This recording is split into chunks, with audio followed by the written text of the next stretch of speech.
Ashley here with Crazy Brave Homeschool. Today I'm excited to share a unit that I have planned for our homeschool for my second grader and TKer. This is a geography unit that is based around animals, and we're talking world geography. So I'm planning this to be a 6-week unit that we hit 4 times a week, if possible. And that's right, so it won't be a 6-week unit, it'll be a 7-week unit, obviously, because there are 7 continents. So what I wanted to do was show you guys the resources that I have planned for this, and then give you a breakdown on how I'm planning to schedule everything in. This is like a unit that's abundant with resources. As you can imagine, animals and geography, there's so much out there. So I've gotten some fun stuff. I definitely had some stuff.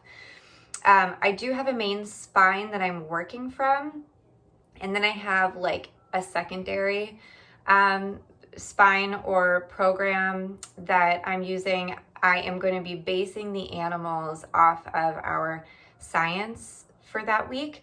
So we are doing biology for the grammar stage. This is a classical science curriculum from elemental science. So we're hitting our animal unit in like 1.5 weeks. And so I thought it would make sense to base our animal geography studies on whatever animal this unit is hitting that week.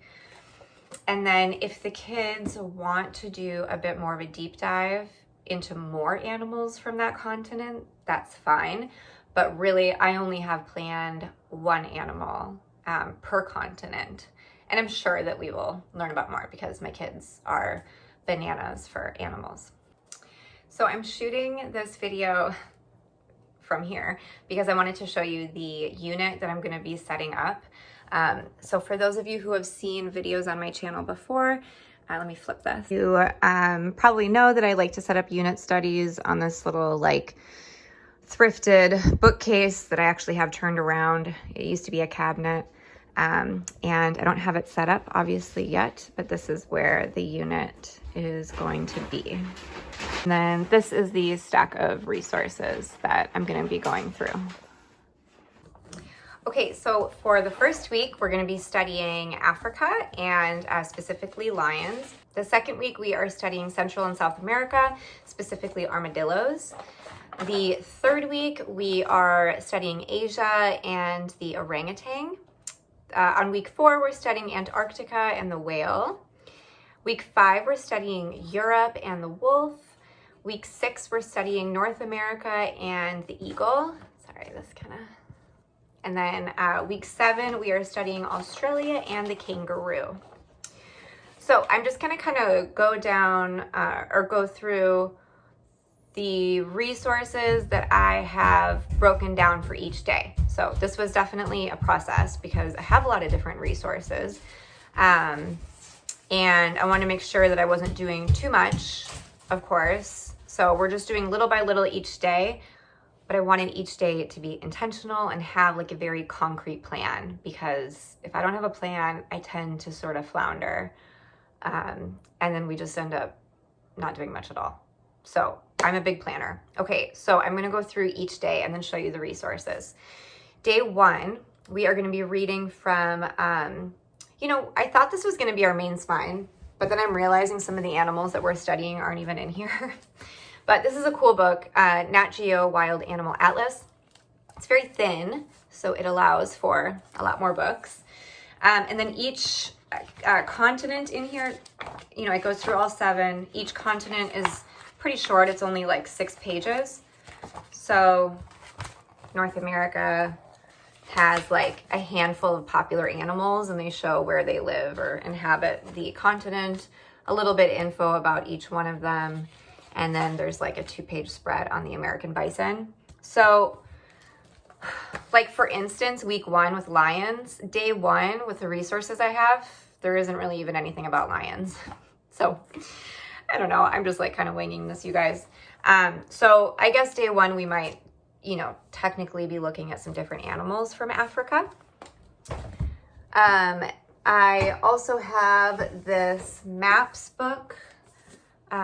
That's really fun. We usually just kind of use this as like an I Spy game. So I'm sure you're already familiar with this book. Africa has like 6 different pages in here. So this is Ghana, and it's kind of fun to play like I Spy, you know. So they can learn a little bit more about different symbols and people and customs and animals out of some of these pages.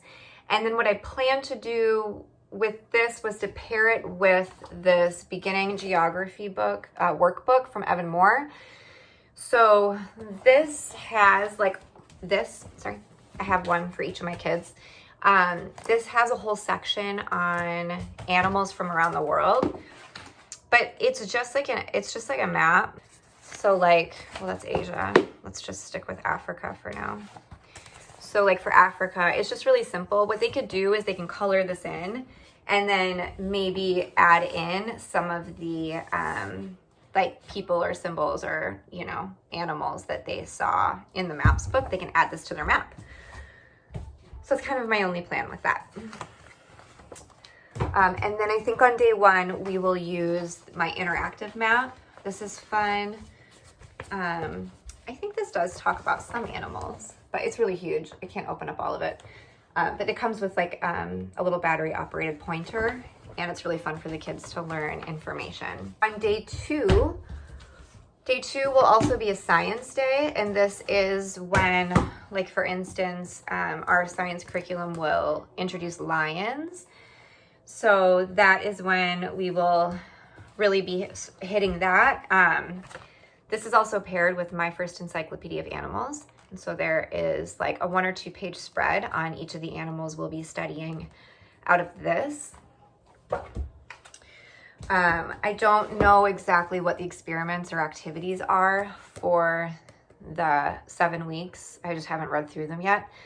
But I'm hoping that whatever the experiments are in the animal unit for this will pair nicely with our animal geography study.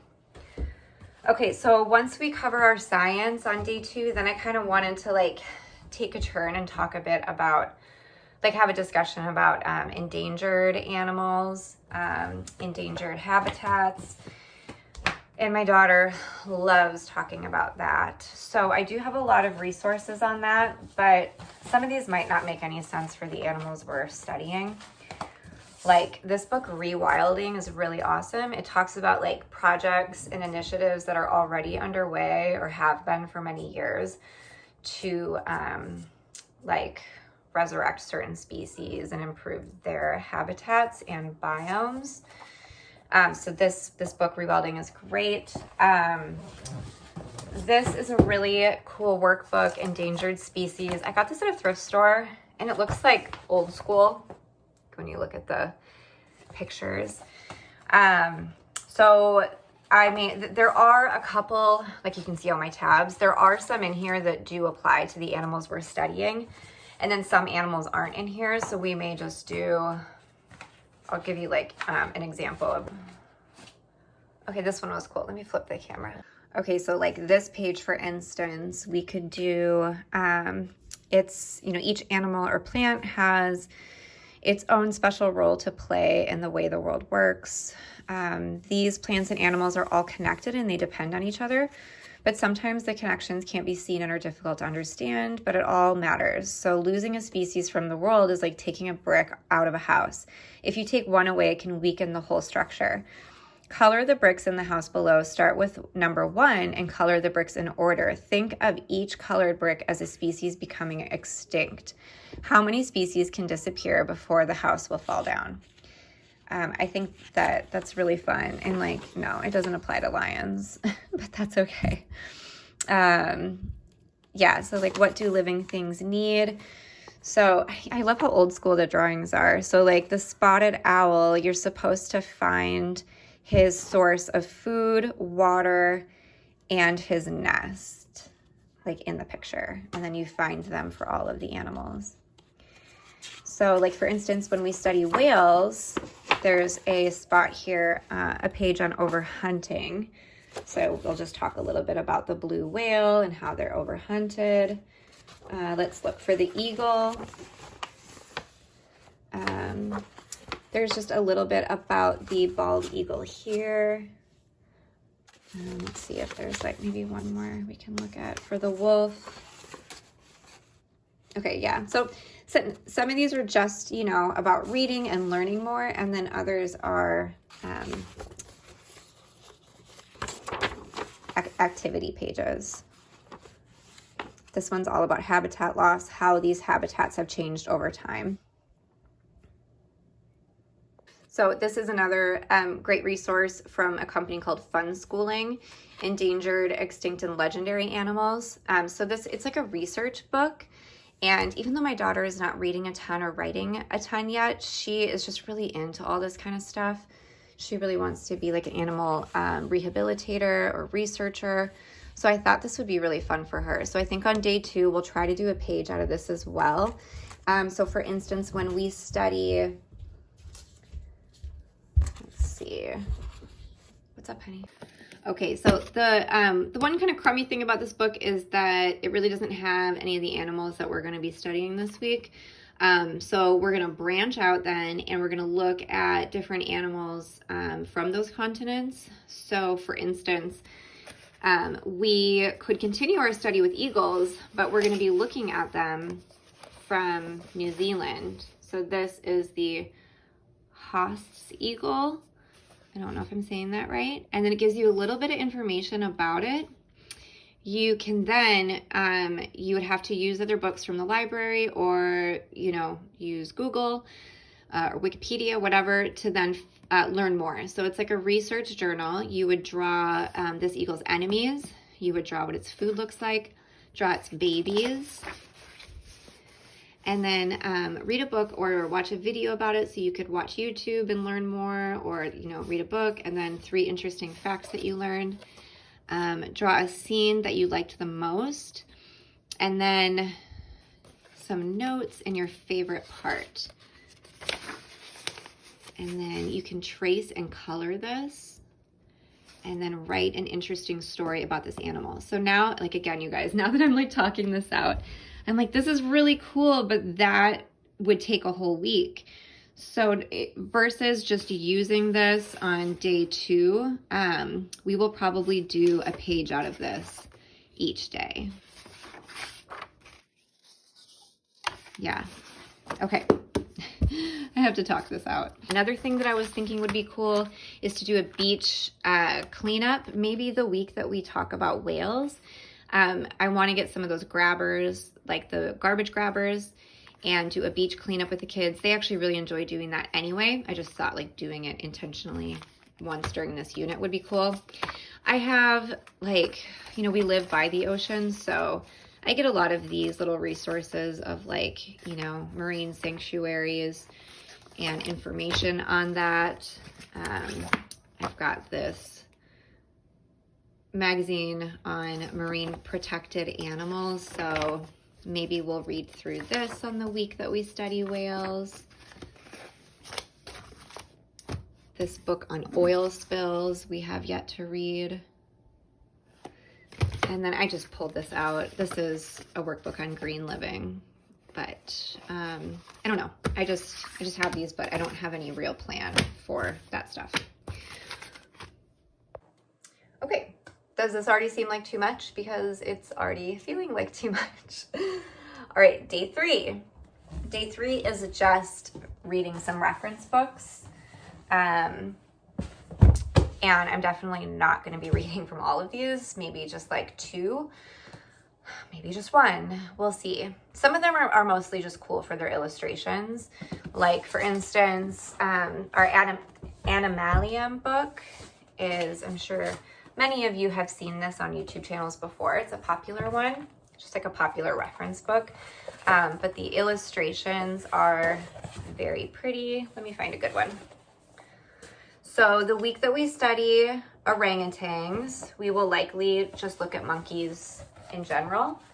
So like this has some really cool illustrations of monkeys, and then a little short write-up on primates. Same thing for cats when we study lions. it's just a cool reference to see a drawing and then a small write-up. So this would be very short. I really like this book. I found it at a thrift store. The Wonders of Nature. It is a DK, but it seems older. This definitely seems older. And I like this because the information is really condensed. Like for just this age group, 2nd grade and TK. So this is great. So when we study armadillos, this just has, again, like a cool illustration and then a very short little write-up on armadillos. And then it goes straight into another animal. So short and sweet. If the animal that we're studying is not in this one, then we will find it in this one. And I think I did find each animal. Yeah, I did, in either one of these. So on the week that we are studying, for instance, wolves, we're going to be using Plant and Animal Ways. This is a really cool book too. Child Horizons is the publisher, and I got it at a thrift store. And again, it's like kind of old school looking. This is just like a short page on wolves. No, wait, it's not short. It's not that bad. It's only two and a half pages of reading. Lions. Let's see. It's just 1 page. So a lot of these are really short. Monkeys, whales, okay. And then I do have the Wildlife Anatomy from Julia Rothman. There are 4 of the animals we're studying in this book. So between all of these, I think we'll only be looking at 2 books for day 3. And then that's the only thing I have planned for that day. And then day 4 is fun. So on day 4, they're going to be drawing. So I had originally thought that I was going to use this draw right now as the main resource for drawing the animals, but almost none of the animals, no, that's not true. I think there's only 2 of the animals we're studying in this. But the reason I really like this is because it has like a little copywork section where it gives you just like a short little fact about the animal. So first they learn to draw it, and then they would copy tigers are the largest cats. They're very powerful, etc.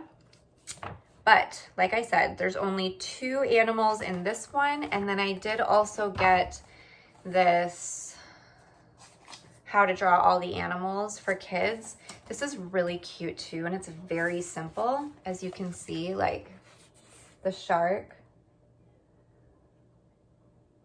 It's a really simple, simple directions.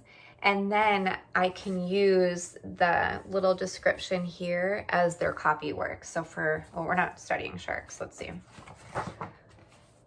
For whales, it's so cute. This little orca they learn to draw. Orcas can be found in every ocean. Like that could be their copy work. So that is going to be going into their school nest notebooks. My daughter's here. This is her geography narration notebook. It says US geography, but it's going to be for both. This is where we put her geography lessons from Beautiful Feet books. So it's got like the page where you draw and then where you write. She dictates, typically I write. So she will use this to do her drawing out of the How to Draw book, and then she can write the copy work underneath it.